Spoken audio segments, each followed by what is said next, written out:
Hello everyone. आज मैं आपको डीसी मोटर के बारे में कुछ जनरल इन्फॉर्मेशन देने की कोशिश कर रहा हूँ। होप ये आपके लिए नॉलेजेबल साबित होगी। ठीक है। जनरली इंडस्ट्री में हमारे एसी मोटर्स यूज़ होती हैं, बट नॉर्मली जो मेट्रो सिटीज़ हैं वहाँ पर मेट्रो ट्रेन्स चलती है, वहाँ पर जो ट्रेन्स में सबसे ज़्यादा यूज़ की जाती है वो डीसी मोटर होती है। ठीक है।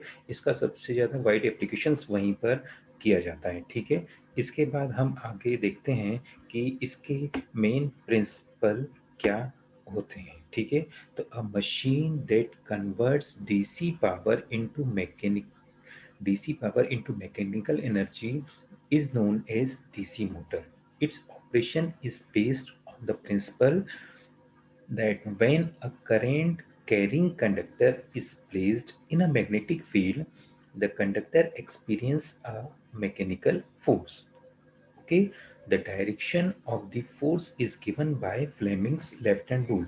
आपने प्रीवियस क्लासों में पढ़ा होगा कि फ्लेमिंग लेफ्ट हैंड रूल क्या होता है। ठीक है। ये फ्लेमिंग लेफ्ट हैंड रूल आपके सामने मैं शो कर रहा हूँ, जिसमें आप क्या करते हैं कि आप लेफ्ट हैंड रूल की thumb, four finger and middle finger को परपेंडिकुलरली म्यूचुअल रखते हुए आप इसको स्ट्रेच करते हैं। तब उस कंडीशन में जब फोर फिंगर मैग्नेटिक फील्ड को शो करता है, middle finger direction of current को इंडिकेट करता है, तब उस कंडीशन में जो मैग्नेटिक फील्ड में आपने कंडक्टर को प्लेस किया गया है उस पर लगने वाले फोर्स की जो डायरेक्शन होती है वो थंब इंडिकेट करता है। ठीक है।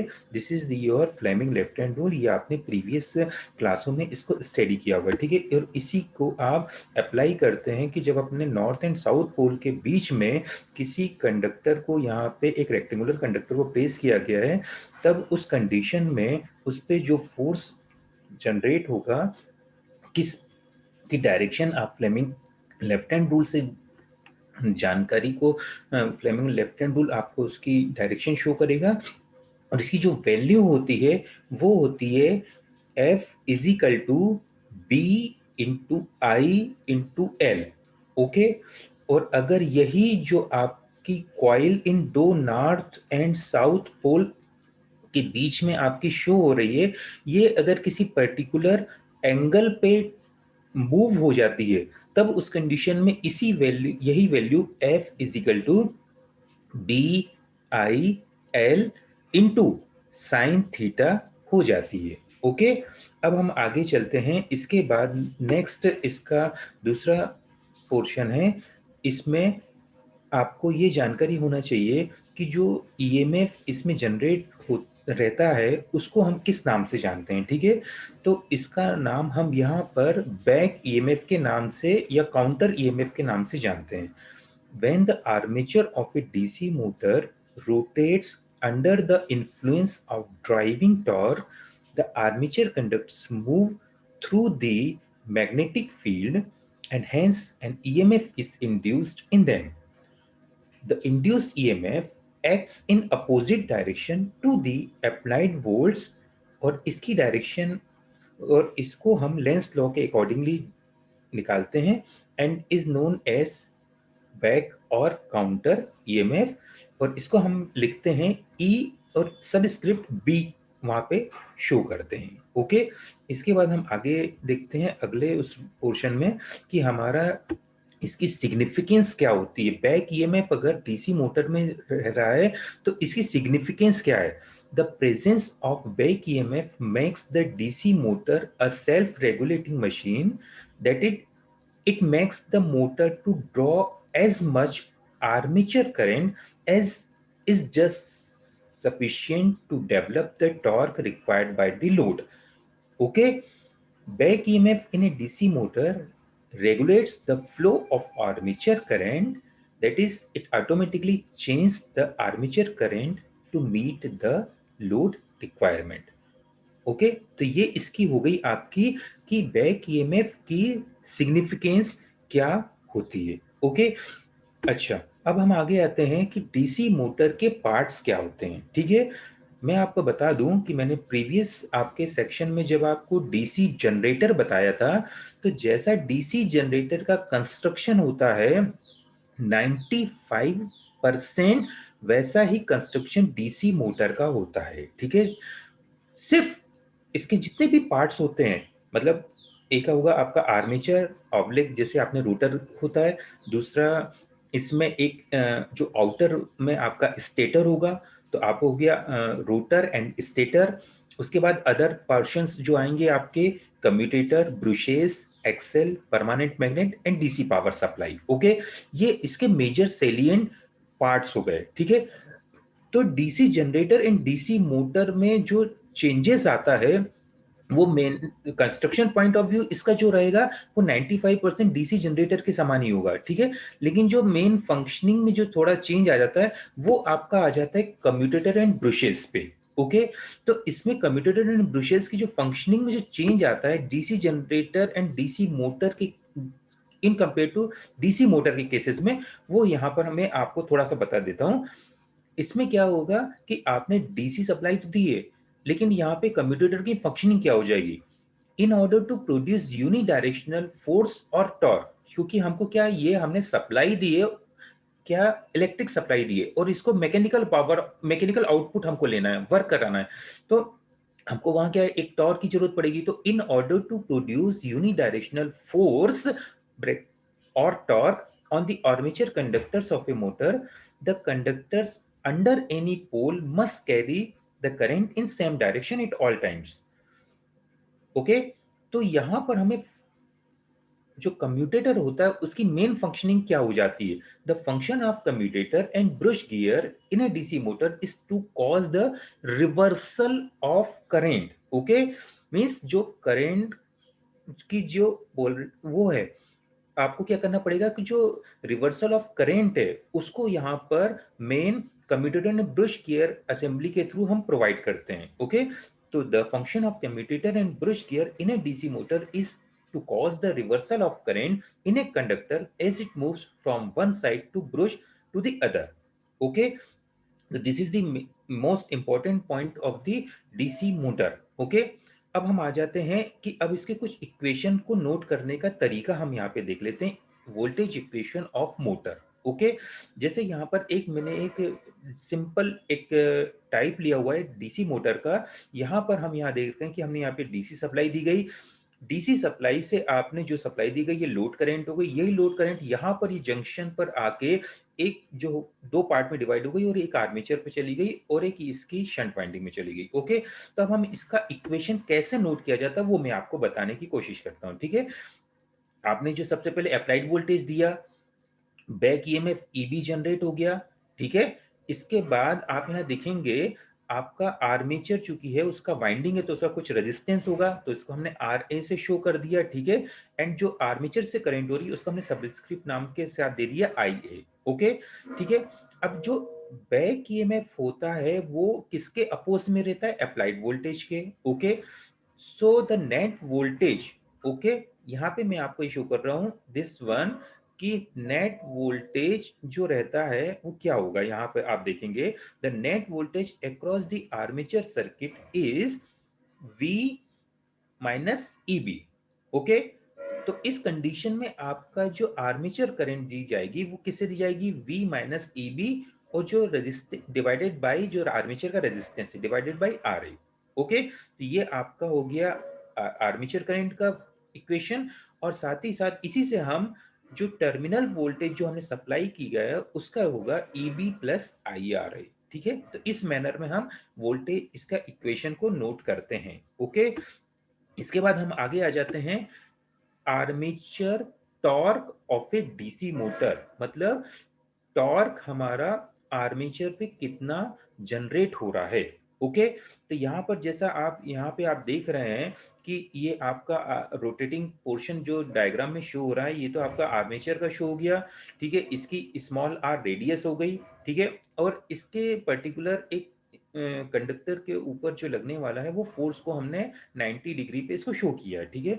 तो यहाँ पे torque is running, sorry, torque is turning moment of a force but an axis and is measured by the product of force into radius at right angles to which the force acts। Okay, so मतलब क्या हो गया कि जो force multiplied by उसकी जो कि आपका एक्सिस होगा उससे आपकी जो रेडियस है उसके दोनों के मल्टीप्लिकेशन को आप लेंगे, तब वहां पे उसका टॉर्क वहां पर आप इसको कैलकुलेट करके बता सकते हैं। ओके, इसके बाद हम आगे आते हैं type of the DC motor. ठीक है, तो जैसा मैंने आपको अभी बताया है कि इसकी बहुत सी बातें डीसी जनरेटर के समान ही हैं। ठीक है, तो जैसा मैंने डीसी जनरेटर में आपको समझाया था कि आपके तीन टाइप होते हैं, कि आपके shunt, series and compound. Similarly आपको डीसी मोटर में भी वही सभी बातें यहां पर शो करना है। ओके, ठीक है, तो थोड़ा सा डिफरेंट हो जाता है कि वहां पर आपका डीसी जनरेटर में आपका क्या होता है कि आपको आउटपुट में डीसी सप्लाई मिल रही है, ठीक है, जनरेट होके, लेकिन हम यहां पर सप्लाई देंगे मोटर के केस में और उसका मैकेनिकल आउटपुट लेंगे। ओके, तो सिमिलरली यहां पर आपके तीन टाइप होते हैं, shunt wound, series wound and compound wound. Okay, तो ये आपके तीन टाइप के क्या हो गए, डीसी मोटर के टाइप। ओके, अब हम एक वन बाय वन थोड़ा सा इसका डिस्क्रिप्शन देख लेते हैं। ठीक है, तो आप सबसे पहले यहाँ पे शंट वाउंड में आते हैं। तो शंट वाउंड का यहाँ पे आपने क्या किया, सप्लाई दे दी गई है आउटर लोड के इधर से, और यहाँ से लोड करंट फ्लो होके आर्मेचर पे जा रही है, और यहाँ पे जो जंक्शन आपको शो हो रहा है, जंक्शन पे एक पार्ट आपका शंट वाइंडिंग में चला गया है। ठीक है, तो मतलब इसका मतलब क्या हो गया, आई लोड की वैल्यू कितनी हो जाएगी, आई लोड इज इक्वल टू आपका आई आर्मेचर प्लस आई शंट। ओके, ठीक है, अब आप यहां पर इसका हल्का थोड़ा सा डिस्क्रिप्शन देख लीजिए। ठीक है, in shunt wound motor the field winding is connected in parallel with the armature. The current through the shunt field winding is not same as the armature current. Okay, now shunt field windings are designed to produce the necessary mmf by means of a relatively large number of turns of wire having high resistance. Okay, okay, means क्या हो गया कि आपका जो shunt winding का resistance होगा वो high resistance होगा। ठीक है, therefore shunt field current is relatively small compared with the armature current. Okay, तो ये आपकी कुछ पर्टिकुलर कैरेक्टरिस्टिक्स हो गई कि आपकी वाइंडिंग को किस मैनर में शंट वाइंडिंग को बना के बताना है। ठीक है, इसके बाद हम आते हैं सीरीज बाउंड मोटर में। सीरीज बाउंड मोटर का ये डायग्राम आप देख रहे हैं कि यहाँ पर एक आर्मेचर, उसके साथ ब्रश लगे हैं, उसके सीरीज में हमने आपने बाइंडिंग को प्लेस किया गया है। ठीक है, जैसा डायग्राम में शो किया गया है कि इसमें नंबर ऑफ टर्न्स कम लिए गए हैं। ठीक है, और आपने यहाँ पे टर्मिनल में वोल्टेज अप्लाई किया है। जब आप यहाँ वोल्टेज अप्लाई करेंगे तो यहाँ से करंट फ्लो होना शुरू हो जाएगी, और यही करंट आपकी सीरीज वाइंडिंग से होते हुए आर्मेचर पे जो होगी आर्मेचर करंट के रूप में फ्लो हो जाएगी। ठीक है, तो अब हम इसका थोड़ा सा डिस्क्रिप्शन यहाँ पर देख लेते हैं। ठीक है, in series wound motor, the field winding is connected in series with the armature. Okay. Therefore, the series field winding carries the armature current. Since the current passing through a series field winding is the same as the armature current, series field windings must be designed with much fewer turns. मतलब हमने जो series field winding है उसको कम turn से बनाया है then the shunt field windings for the same MMF. Therefore a series field winding has a relatively small number of turns of thick wire and therefore possess a low resistance. Okay, तो जैसा कि यहाँ पे diagram show हो रहा है कि मैंने आपको बताया कि ये आर्मेचर आर्मेचर के सीरीज में आपने वाइंडिंग प्लेस की गई है, तो यहाँ पर जो सीरीज वाइंडिंग होगी वो आप नंबर ऑफ टर्न्स कम रखेंगे, लेकिन इसकी जो आपकी रेजिस्टेंस की वैल्यू होगी, ठीक है, यहाँ पर इसको जो रेजिस्टेंस की वैल्यू होगी वो काफी कम होगी, और साथ ही साथ जो इसका क्रॉस सेक्शनल एरिया होगा वो ज्यादा होगा। मतलब हम इसको थिक वायर से इसको कंसिडर करके यहाँ पर रखेंगे। Okay, in compare to shunt winding. Okay. Now अब ये हमारे दो टाइप हो गए, सीरीज एंड शंट। अब हम आते हैं, अगर हम इन्हीं दोनों वाइंडिंग को एक साथ ही अगर मोटर में प्लेस करते हैं, तब उस कंडीशन में मोटर किस का फॉर्मेशन क्या होता है, ठीक है, उसको हम उस कंडीशन में जानते हैं कंपाउंड वाउंड मोटर। ओके। अब यहां पर सिमिलरली, जैसा जनरेटर में मैंने आपको बताया था कि आपको वाइंडिंग किस मैनर में कनेक्ट की गई है, उस मैनर के ग्राउंड पर ही कंपाउंड वाउंड को हम दो टाइप में डिवाइड करते हैं, ठीक है। एक होता है आपका शॉर्ट शंट और दूसरा होता है लॉन्ग शंट। ओके। तो ये मैंने आपको यहाँ पे एक शॉर्ट शंट का डायग्राम यहाँ पर दिखाया गया है। यहाँ पर ये आपका आर्मेचर है, आर्मेचर के पैरेलल में आपने शंट वाइंडिंग को प्लेस किया गया है, ठीक है। और ये कंप्लीट अरेंजमेंट के सीरीज में हमने एक सीरीज वाइंडिंग को प्लेस किया है। ओके। एंड देन फिर फाइनली हमने टर्मिनल पे यहां पर आपको सप्लाई दी गई है, ठीक है। अब आप इस डायग्राम में देख रहे होंगे कि जो शंट वाइंडिंग है इसमें नंबर ऑफ टर्न्स हमने ज्यादा शो किए हैं, और सीरीज वाइंडिंग में हमने number of turns less show किए हैं। मतलब ये आपको ध्यान में रखना है हमेशा कि सीरीज वाइंडिंग प्लेस करेंगे तो उसके डायग्राम में हमेशा number of turns come show करेंगे, एंड शंट वाइंडिंग में नंबर ऑफ टर्न्स ज्यादा शो करेंगे। ओके। तो ये आप थोड़ा सा इसको ध्यान रखिएगा, ठीक है। इसके बाद हम आते हैं थोड़ा सी इसकी जनरल इंफॉर्मेशन, जो मैंने अभी आपको बताई है कि आपके यहाँ पे कंपाउंड के दो टाइप हैं, एक short shunt connection and long shunt connection, ठीक है। और सिमिलरली जैसा मैंने आपको अभी शो किया था कि इसमें किस मैनर में इसको शो किया गया है, ठीक है। तो ये आपका लॉन्ग शंट किस कंडीशन में बन जाएगा कि जब आपने आर्मेचर से तो इंस्टेंटली सीरीज वाइंडिंग को कनेक्शन कर दिया, और पूरे अरेंजमेंट को, दिस वन, ये पूरे अरेंजमेंट के अक्रॉस में हमने शंट वाइंडिंग को प्लेस किया है, ठीक है। तो ये आपका जो कनेक्शन होगा ये आपका कहलाएगा लॉन्ग शंट कनेक्शन, ठीक है।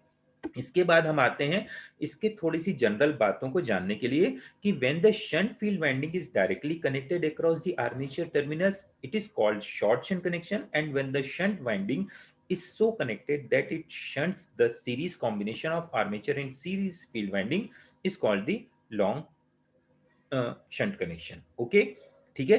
इस मैनर में आपका ये हो जाता है यहाँ पर।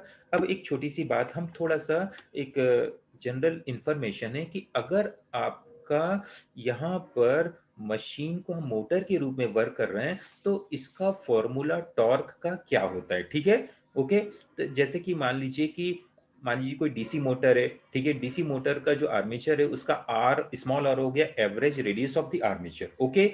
एल जो होगी effective length of each conductor, ठीक है। और हमको ये जितनी भी आप कैलकुलेशन करेंगे तो इनको हमेशा सेम यूनिट, जनरली कोशिश करिएगा कि आप इनको एसआई यूनिट में लें, ठीक है।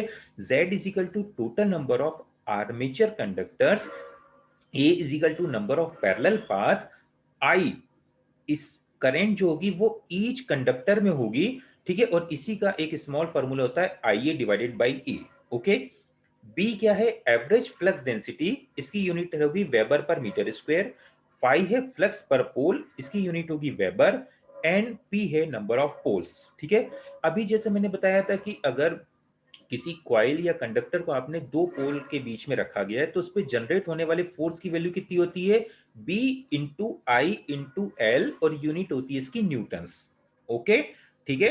अब इसके बाद हम आगे आते हैं, थोड़ा सा इसके जनरल बातें देख लेते हैं कि अगर आपका torque due to one conductor कितना होगा, ठीक है। तो ये होगा, जैसा मैंने अभी आपको बताया था कि कितना कंडक्टर होता है कि उसकी आर्मेचर की रेडियस एंड मल्टीप्लाइड बाय उस पे लगने वाला फोर्स, तो एफ इंटू आर, ठीक है।